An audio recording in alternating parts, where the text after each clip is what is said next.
Il est 6h40. La Banque de France vient de publier ses derniers chiffres sur les défaillances d'entreprises et ils ne sont pas bons. Vous en parlez ce matin avec votre invité Alexandre Pierre Pelouzet, médiateur national des entreprises. Bonjour Pierre Pelouzet. Bonjour. On rappelle d'abord votre fonction, médiateur des entreprises. Vous êtes nommé par le président de la République.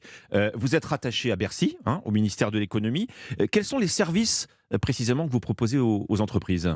Notre service, comme son nom l'indique, c'est offrir un service public de médiation, c'est-à-dire pour toutes les entreprises qui ont une difficulté avec une autre entreprise, un grand client, un grand fournisseur, ou avec un acteur public, notamment dans le cadre des marchés publics, nous offrons un service de médiation pour les amener à trouver une solution à une difficulté qui peut être un retard de paiement, une rupture de contrat, une difficulté diverses et variées. On a vu des sujets entre les commerçants et les bailleurs, par exemple, pendant la crise. Tout ça, tous ces gens-là, tous ces entrepreneurs peuvent venir en médiation. On va les aider confidentiellement, gratuitement et rapidement à trouver une solution avec leurs clients ou leurs fournisseurs. Service gratuit, c'est Absolument. important de le préciser. Beaucoup d'attentes ? Beaucoup d'attentes, c'est normal parce que quand on est en difficulté, quand ça ne se passe pas avec un client, on n'a évidemment pas envie d'aller au procès, au tribunal avec ce client. On n'a pas envie non plus de ne rien faire face à une facture qui n'est pas payée ou un contrat qui se passe mal.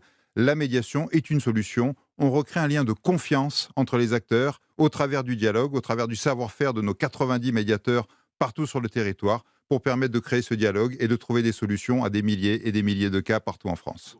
Beaucoup d'attentes, je veux dire, vous avez les moyens de votre mission, parce qu'il y a beaucoup d'entreprises qui requièrent vos services. Oui, et heureusement, nous avons les moyens. Nous avons les moyens parce que j'ai 90 médiateurs, comme je le disais. La moitié sont des agents de l'administration formés à la médiation. L'autre moitié sont des bénévoles, retraités, anciens chefs d'entreprise, anciens juges au tribunal de commerce, des personnalités extraordinaires, grâce à qui, effectivement, nous avons passé les caps. On a eu des caps assez énormes, notamment 2020, au début de la crise, avec une flambée du nombre de saisines. Mais 2021 a été pas mal et 2022 a été aussi une année assez importante pour nous. Alors, parlons donc de ces chiffres publiés par la Banque de France sur le nombre de défaillances d'entreprises. Ils sont assez préoccupants.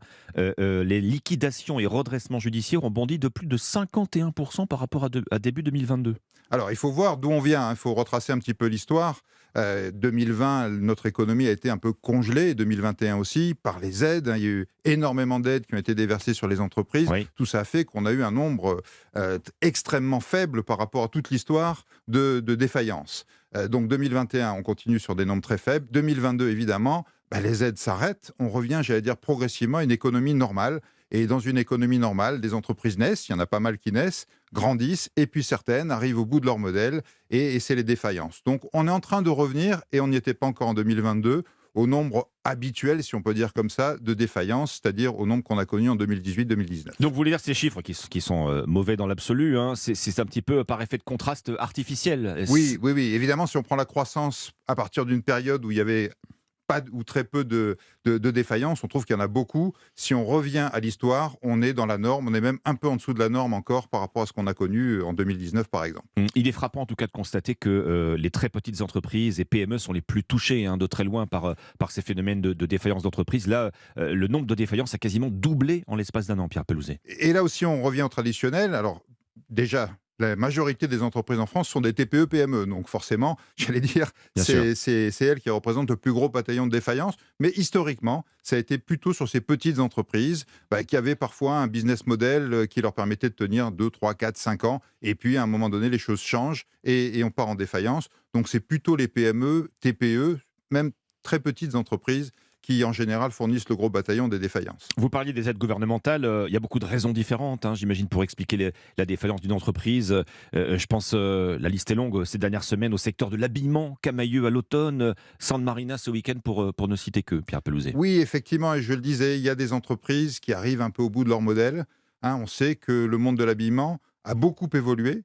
Il y a beaucoup d'enseignes qui se sont adaptées au e-commerce, qui se sont adaptées au fait que les jeunes aiment bien recycler maintenant, racheter des vêtements plutôt que d'acheter des neufs. Certaines se sont moins bien adaptées et malheureusement, celles-ci sont en difficulté aujourd'hui. Si on regarde les autres secteurs d'activité, Pierre Pelouzet, aucun n'est épargné par ce phénomène Alors, oui et non, parce qu'on voit quand même une croissance qui persiste. On a connu une année 2021 extraordinaire en termes de croissance. 2022, on l'a vu, finalement, on a toujours un peu de croissance, même encore aujourd'hui. Donc, il y a des secteurs qui se portent plutôt bien. Après, il y a des secteurs, là aussi, traditionnellement, où il y a des créations et des destructions d'entreprises, dans les transports, dans les commerces, dans la restauration.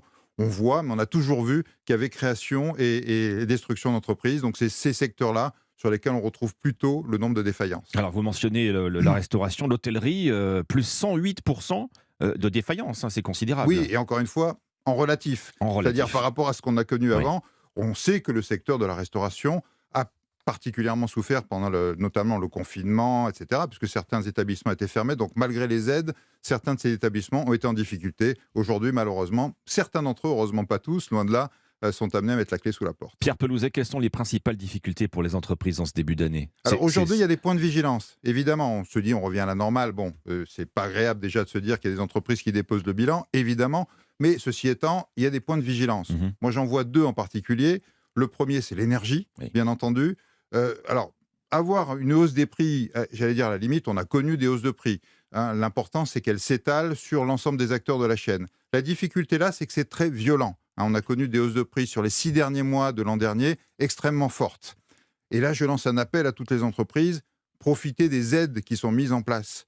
Moi, je trouve ça extrêmement dommage de voir qu'il y a beaucoup d'entreprises qui, encore aujourd'hui, n'ont pas rempli un papier extrêmement simple qui s'appelle l'attestation. Et l'attestation, c'est quoi? C'est un papier qui vous est envoyé par votre fournisseur d'énergie.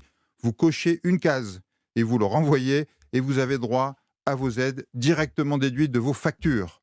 Donc voilà, un message aujourd'hui, profitez des aides parce que ce serait dommage d'avoir des entreprises en difficulté juste parce qu'elles n'ont pas bénéficié de ces aides, simplement pour ne pas avoir coché une case. Mais pourquoi ces dispositifs sont trop peu sollicités? C'est un problème de communication, de connaissance? Probablement, alors vous savez, la communication, c'est pas vous que je vais le dire, c'est extrêmement compliqué. Les gens reçoivent beaucoup d'emails, de téléphones, etc. On croit même que ce soit des spams, parfois en se disant qu'est-ce que c'est que ce mail? Non, regardez bien, quand votre fournisseur d'énergie vous envoie un email, voire même pour beaucoup vous appelle, répondez, il faut cocher la case, renvoyer, et encore une fois, tout de suite, sur votre facture, vous aurez la déduction de prix, vous serez ramené à un tarif qui vous permettra de continuer à travailler, donc allez-y. Bon, un nombre préoccupant de défaillances d'entreprises, mais en tout cas, et vous l'avez rappelé sur Europe 1 ce matin, Pierre Pelouzet, il existe des aides, et donc il est important de les saisir. Il est important de les saisir. Peut-être un dernier petit sujet, je ne sais pas s'il nous reste une minute, c'est les retards de paiement de factures. Là aussi, un appel à toutes les grandes entreprises, à tous les grands acteurs publics, payez vos factures. C'est aussi un risque de défaillance pour les PME parce que c'est la trésorerie qui va jouer. Si les factures ne sont pas payées, elles sont en difficulté. Eh bien voilà, le message est passé, l'appel est lancé. Merci à vous, Pierre Pelouzet. Je rappelle que vous êtes médiateur national des entreprises.